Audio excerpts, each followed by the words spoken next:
రాజన్న ఆలయ అభివృద్ధికి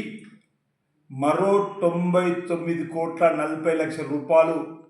ఈరోజు మంజూరిస్తూ జీవోను జారీ చేసినటువంటి తెలంగాణ రాష్ట్ర ప్రభుత్వ అధినేత గౌరవనీయులు ముఖ్యమంత్రి రేవంత్ రెడ్డి గారికి ప్రత్యేకంగా ధన్యవాదాలు తెలియజేస్తా ఉన్నాను.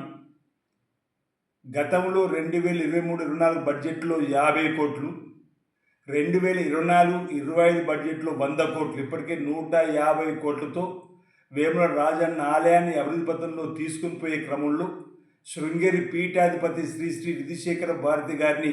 పలుమార్లు సీఎంఓ అధికారులు, జిల్లా కలెక్టర్ గారు, దేవాదాయ శాఖ ప్రిన్సిపల్ సెక్రటరీ, కమిషనర్ అందరం కూడా ఆగమ శాస్త్రానికి సంబంధించినటువంటి సపద్దు పండితులు కలిసి వారి సూచనలు సలహా మేరకు పనులను రాజన్న ఆలయం చేసేటువంటి ఇప్పటికీ 45% పూర్తి కాబడిన వేళ అనివిటి మండపాలు, దక్షిణ ప్రాకారము, ఉత్తర రాజగోపురము, దక్షిణానికి సంబంధించినటువంటి గోపురము, బ్రాహ్మణ సత్రము, కోటి మండపాలకు సంబంధించినటువంటి అద్దాల మండపము, కోనేరు ధర్మగుండాన్ని ఈ విధంగా ఇప్పటికే శరవేగంగా అభివృద్ధి పనులు జరుగుతూ కోటప్ప కొండ నుంచి కూడా శిలలు వచ్చి శిలల పనులు జరుగుతున్నట్టు వేళ మరికొంత నిధులు అవసరమని చెప్పని సమావేశంలో చర్చలో వారి దృష్టికి తీసుకుపోగానే జిల్లాకు సంబంధించిన ఇన్ఛార్జ్ మంత్రివర్యులు తుమ్మల నాగేశ్వరరావు గారు, దేవాదాయ శాఖ మార్చులు కొండ సురేఖ మేడం గారు, అదేవిధంగా పొన్నం ప్రభాకర్ గారు, గౌరవ మంత్రులు శ్రీధరబాబు గారు, జిల్లాకు సంబంధించిన మంత్రులు అధికారుల సహకారంతో గౌరవ ముఖ్యమంత్రి దృష్టికి తీసుకుపోగానే మరో 99,40,00,000 రూపాయలు నేడు విడుదల చేయడం వల్ల జీవో ద్వారా శరవేగంగా మిగతా అభివృద్ధి పనులు జరిగి అంటే ఇంచుమించు 250 కోట్లకు 60 లక్షలు తక్కువ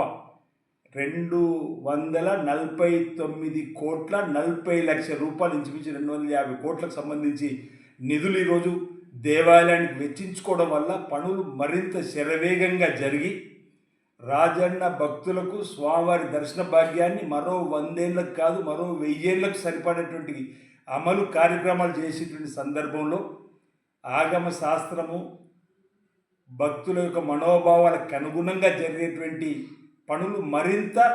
ముమ్మరంగా ఊపందుకోవడానికి 99 కోట్లు రావడం వల్ల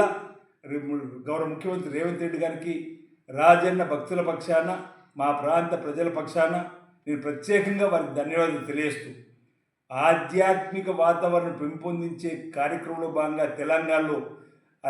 అనేక గుళ్ళు, గోపురాలు విస్తరణ, జీర్ణోద్ధరణ తదితర కార్యక్రమాలు పెద్ద ఎత్తున నిధులు వెచ్చిస్తున్న వేళ హైదరాబాద్ మహానగరంలో మంచిర్యాల దగ్గర ఓంకారేశ్వర స్వామి ఆలయ నిర్మాణానికి కానీ బాసర నుంచి భద్రాచలం వరకు కూడా ఉన్నటువంటి దేవాలయాల కోసం సుమారు 2,000 కోట్ల పైచిలకు నిధులు వెచ్చించి ముందుకు తీసుకుపోతున్న సందర్భంలో వారికి సందర్భంగా భక్త జనాభా పక్షాన నేను ప్రత్యేకంగా అభినందనలు అదేవిధంగా ధన్యవాదాలను తెలియజేస్తూ ఈ యొక్క రాష్ట్ర ప్రభుత్వం కంకణం కట్టుకొని ఆధ్యాత్మిక భావన మరింత పెంపొందించేటువంటి క్రమంలో ముందుకు సాగుతామని చెప్పించిన మాట ప్రకారం వేములవాడ రాజన్న ఆలయానికి గత ప్రభుత్వం ఇచ్చిన మాట తప్పిన వేళ అప్పటి ముఖ్యమంత్రి కేసీఆర్ గారు నా లగ్నం ఇక్కడైంది, తక్షణం 100 కోట్లు ఇస్తున్నా, ఆ తర్వాత ఏటా 100 కోట్లు ఇస్తా అని చెప్పించినటువంటి హామీ అమలు కాని సందర్భంలో రాజన్న ఆలయానికి శటకోపు పెట్టినటువంటి ఆ ప్రభుత్వ అధినేత తీరును తప్పుపడుతూ మీ అధికారంలోకి వస్తే రాజన్న ఆలయాన్ని అభివృద్ధి పథంలో విస్తీర్ణ రూపాయలు తీసుకుపోతామని చెప్పి ఇచ్చిన మాట మేరకు రేవంత్ రెడ్డి గారు కూడా స్వామిని దర్శించుకొని అభిషేకం చేసుకున్న రోజు ఇచ్చినటువంటి సందర్భాన్ని కూడా గుర్తు చేస్తూ ఆ తదుపరి వారు ముఖ్యమంత్రి అయిన తర్వాత ముఖ్యమంత్రి హోదాలో వచ్చి రాజన్న ఆలయ అభివృద్ధికి సంబంధించినటువంటి పునాది రాయిని వేసిన క్రమంలో శ్రీ శ్రీ శ్రీ విధుశేఖర భారతి శృంగేరి మఠాధిపతి జగద్గురు గారు ఇచ్చినటువంటి సూచనలు సలహాలతో భక్తులు ఇచ్చేటువంటి అనేకమైనటువంటి మార్పులు చేర్పులకు సంబంధించినటువంటి వాటిని కూడా శృంగేరి పీఠాధిపతి గారు చెప్పి అక్కడి నుంచి చేసేటువంటి కార్యక్రమాలు కూడా చేస్తున్నాం. రాబో రోజుల్లో శరవేగంగా రాజన్న ఆలయ అభివృద్ధిని పూర్తి చేసి భక్తులకు స్వామివారి దర్శన భాగ్యం త్వరితగతిన కలగడంతో పాటు స్వామివారి ఆ రాజన్న ఆశీస్సులు, ఆ పరమేశ్వర ఆశీస్సులు అందరికీ అంది అందరూ సుఖశాంతులతో ఆయుర్వేద దర్శనతో ఉండే విధంగా సకాలం చక్కటి వర్షాలు పడే విధంగా పాడి పంట బ్రహ్మాండంగా పండే విధంగా లోక కళ్యాణం జరిగే విధంగా ఈ ప్రాంతం శోభిల్లుతుందని మాట సందర్భంగా నేను తెలియజేస్తా ఉన్నాను.